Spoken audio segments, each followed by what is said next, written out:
தமிழ் உறவுகளுக்கு வணக்கம். இது உங்கள் கணேஷ். நேத்தியோட செந்தில் பாலாஜி அரெஸ்ட் ஆகி கிட்டத்தட்ட எக்ஸாக்டா ஒரு வருஷம் ஆக போகுது. ஸோ இதை பத்தி தான் நாங்க இங்க டிஸ்கஸ் பண்ணிட்டு இருந்தோம். டிஸ்கஸ் பண்ணிட்டு இருக்கும்போது, கணேஷ் உங்களோட பதிவுகளை நீங்க போடணும். செந்தில் பாலாஜி வந்து ஒரு வருஷமா ஜெயில இருக்கிறாரு. அதை பத்தி உங்களோட தாட்ஸ் என்ன அப்படின்னு நிறைய பேர் என்கிட்ட இந்த ஃபோன்லயும் கேட்டாங்க. நிறைய பேர் வாய்ஸ் மெசேஜும் விட்டாங்க. அதுக்கப்புறம் வாட்ஸ்அப்லயும் கேட்டாங்க. ஸோ அதை பற்றி தான் நம்ம இன்னைக்கு டிஸ்கஸ் பண்ணலாமே, ஒய் நாட் அப்படின்ற மாதிரி நினச்சிட்டு, அதனால தான் இந்த பதிவு. செந்தில் பாலாஜியோட அரெஸ்ட் அதே சமயத்தில் இங்கே வந்து முப்பெரும் விழா. ஸோ ரெண்டத்தையும் கம்பேர் பண்ணி ஒரு ஒரு ஒரு பேச்சு பேசலாமே அப்படின்னு சொல்ல மாதிரி தான். ஜூன் 14th செந்தில் பாலாஜி அப்போ வந்து அரெஸ்ட் ஆனாரு. 2011 டு 2015 வந்து உங்களுக்கு ஞாபகம் இருக்கும். அப்போ வந்து அவர் வந்து போக்குவரத்து துறை அமைச்சரா இருந்தார். அதாவது வந்து ஜெயலலிதா அம்மையார் வந்து முதலமைச்சரா இருந்தாங்க. முதலமைச்சரா இருக்கும்போது அவர் தான் வந்து போக்குவரத்து துறை அமைச்சரா இருந்தார்.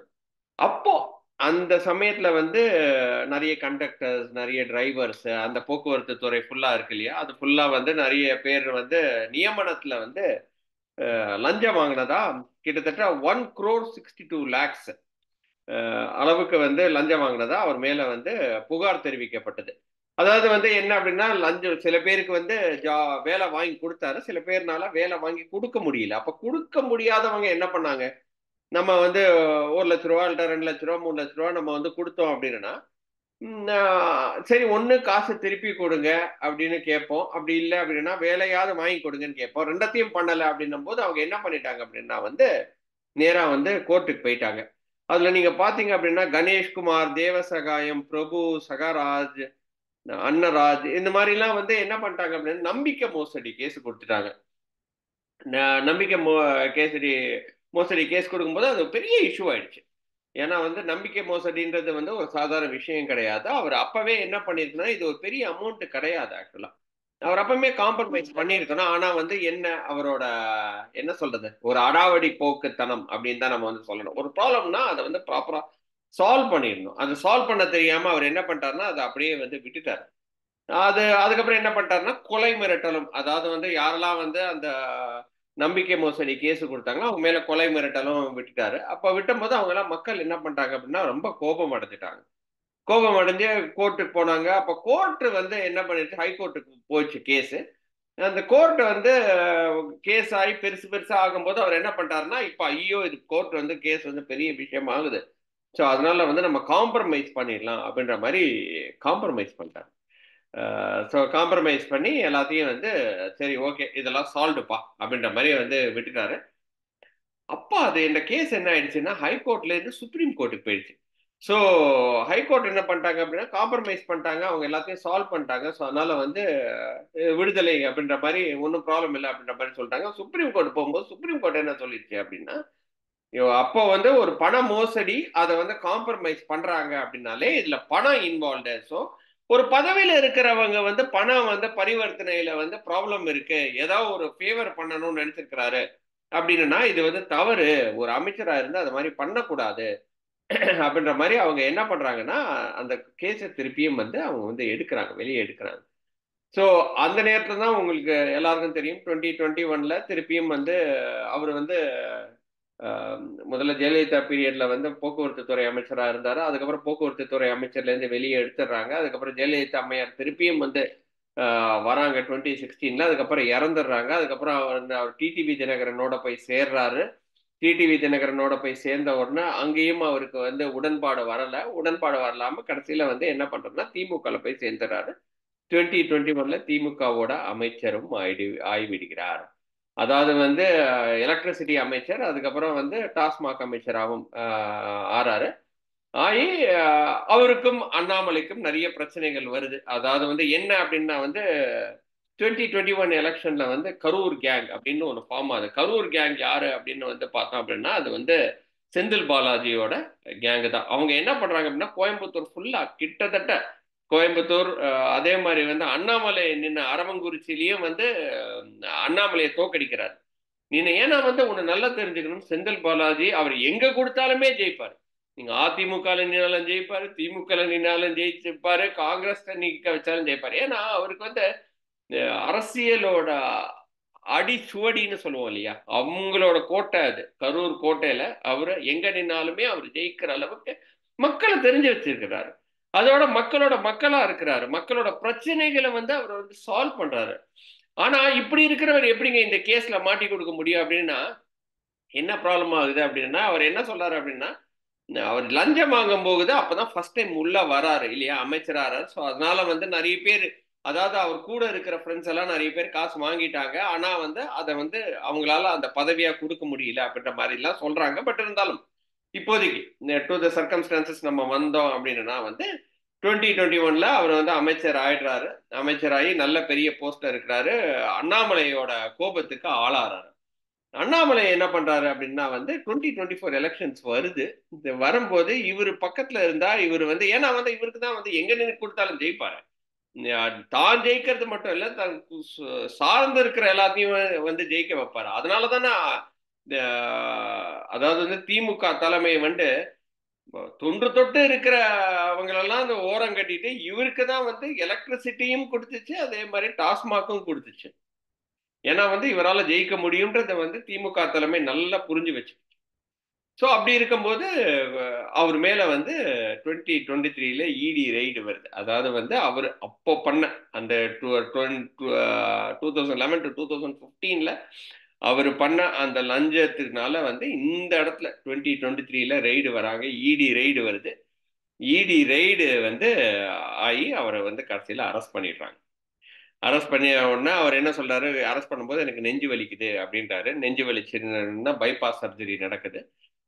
பைபாஸ் சர்ஜரி நடக்கும்போது அவங்க ஒய்ஃப் தான் வந்து கேட்குறாங்க. ஆக்சுவலாக வந்து அப்போலோவில் தான் நடக்கிறதா இருந்தது. அதுக்கப்புறம் அவங்க ஒய்ஃப் வந்து கேட்டு அதை வந்து காவேரி ஹாஸ்பிட்டலுக்கு மாத்துறாங்க. ஹாஸ்பிட்டல் மாற்றி அதுக்கப்புறம் வந்து அவர் அதுக்கப்புறம் புழல் சிறையில் வந்து அடைக்கப்படுறாரு. அடைக்கப்பட்டு கிட்டத்தட்ட 1 வருடம் ஆகிவிட்டது அப்படின்ற மாதிரி தான் நம்ம வந்து பார்க்க வேண்டியதாக இருக்குது. 1 வருடம் அவர் ஜாமீன் மேலே ஜாமீன் கேட்டுக்கிட்டே இருக்கிறாரு.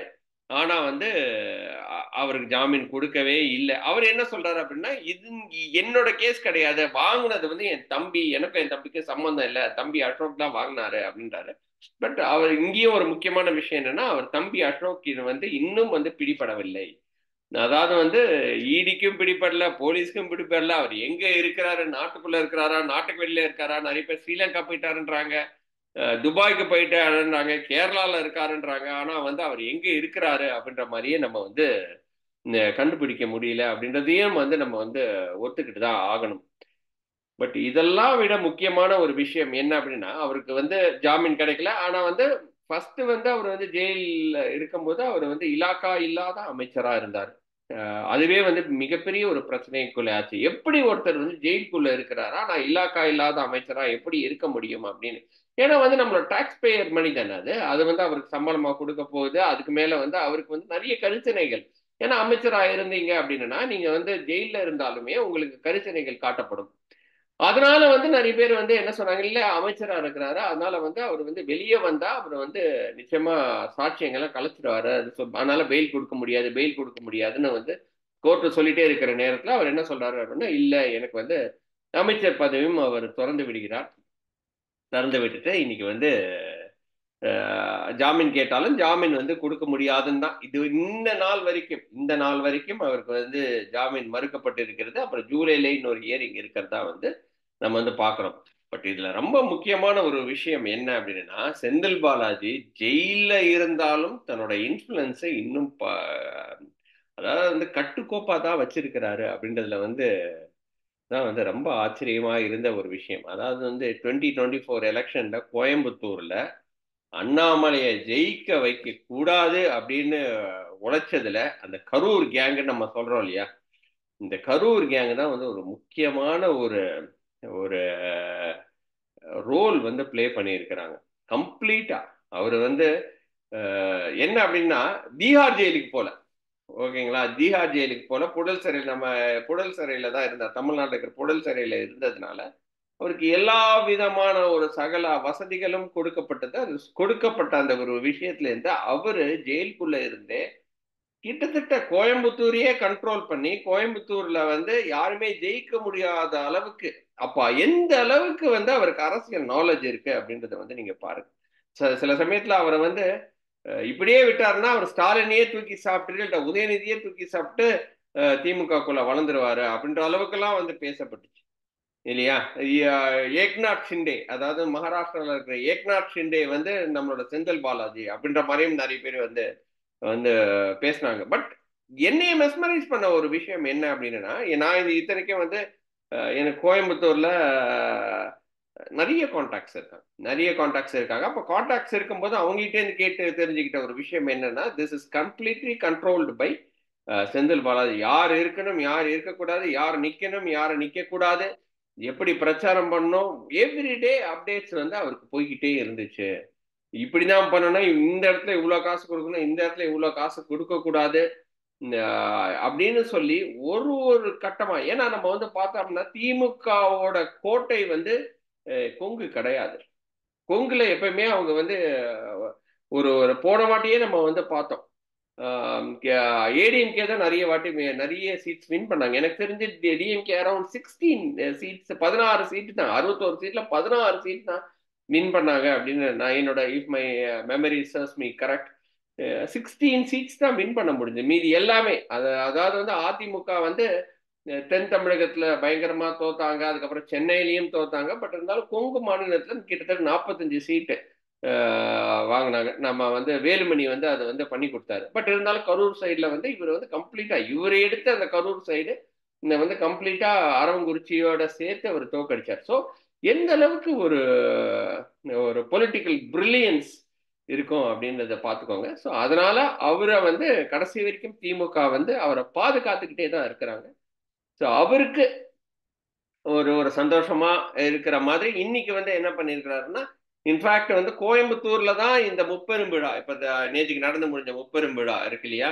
ஸோ ஸ்டாலினோட முப்பெரும் விழா அது வந்து கலைஞரோட 100ஆண்டு விழா, அதுக்கப்புறம் வந்து 40க்கு வெற்றி சூடும் விழா, அதுக்கப்புறம் வந்து ஸ்டாலினுக்கு நன்றி பாராட்டும் விழா அப்படின்னு சொல்லி 3 விஷயமா எடுத்து அது முப்பெரும் விழாவா கோயம்புத்தூர்ல தான் நடத்துறாங்க. எதுக்கு கோயம்புத்தூர்ல நடத்துறாங்க அப்படின்னா, அண்ணாமலை தோத்த இடம், நாங்க வந்து கோயம்புத்தூருக்குள்ள நாங்க வந்து காலை பதிச்சிட்டோம். அதுக்கு வந்து